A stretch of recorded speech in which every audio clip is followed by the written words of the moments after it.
नमस्कार दोस्तों, स्वागत है आपका हमारे चैनल द गुड न्यूज़ में।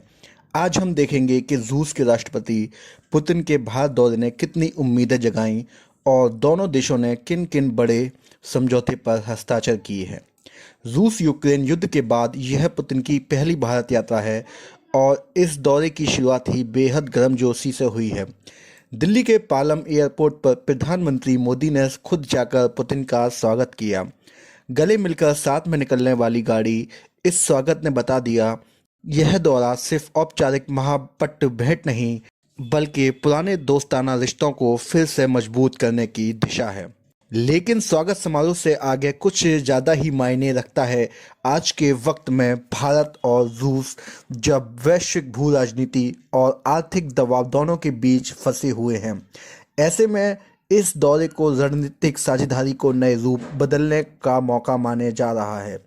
बैठकों के बाद दोनों देशों ने एक नया बड़ा समझौता किया, एक इकोनॉमिक कॉपरेशन एग्रीमेंट जो 2030 व्यापार, निवेश और आर्थिक सहयोग को बढ़ाने का रोड मैप तय करता है।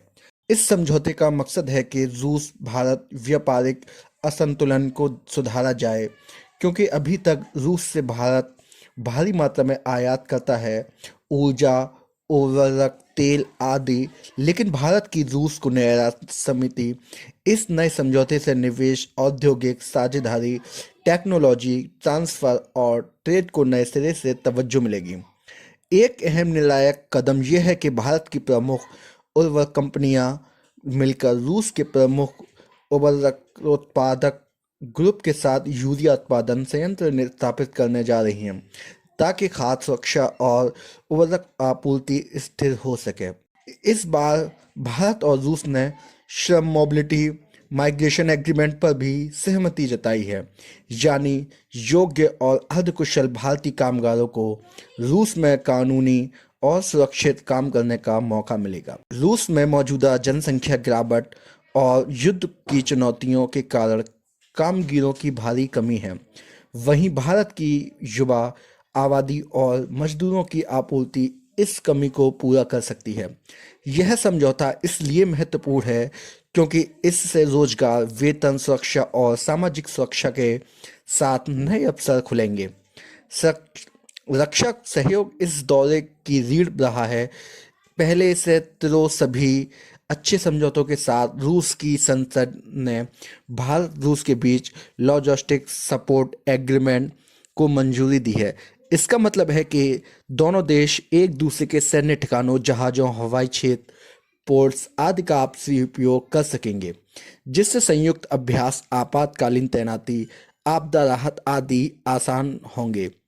साथ ही चर्चा S-400 एयर डिफेंस सिस्टम की बची डिलीवरी, संभव रूप से Su-57 फाइटर जेट्स, ब्रह्मोस मिसाइलें के उन्नत संस्करणों पर भी है।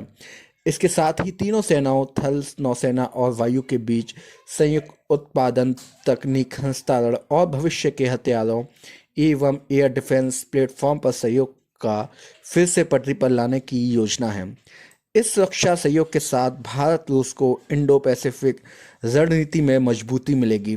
रूस को पश्चिमी प्रतिबंधों के बीच भारत जैसा भरोसेमंद पार्टनर मिलेगा और भारत को अपनी रक्षा आवश्यकता पूरी करने में मदद मिलेगी।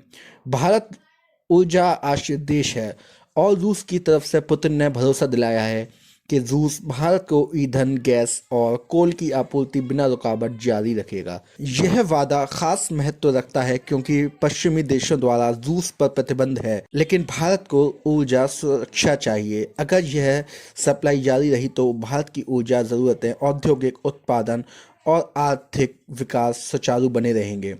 दोस्तों, पुतिन का यह दौरा केवल औपचारिकता नहीं है, यह एक जरूरी रणनीतिक रिबूट है।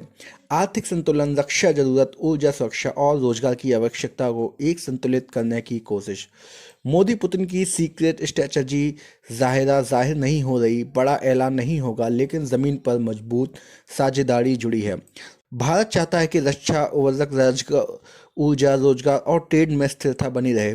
दोनों मिलकर तकनीक, उत्पादन और लॉजिस्टिक में सहयोग करें, जिससे लंबी अवधि की साझेदारी तय हो सके। आज का यह शिखर सम्मेलन 25 साल पुरानी भारत रूस साझेदारी को एक नए युग में ले जाने की दिशा में पहला कदम हो सकता है। तो दोस्तों, ये थे अब तक के सबसे बड़े मोड़ और समझौते। आगे देखना होगा कि ये कितने सही मायने में ज़मीन पर काम करते हैं।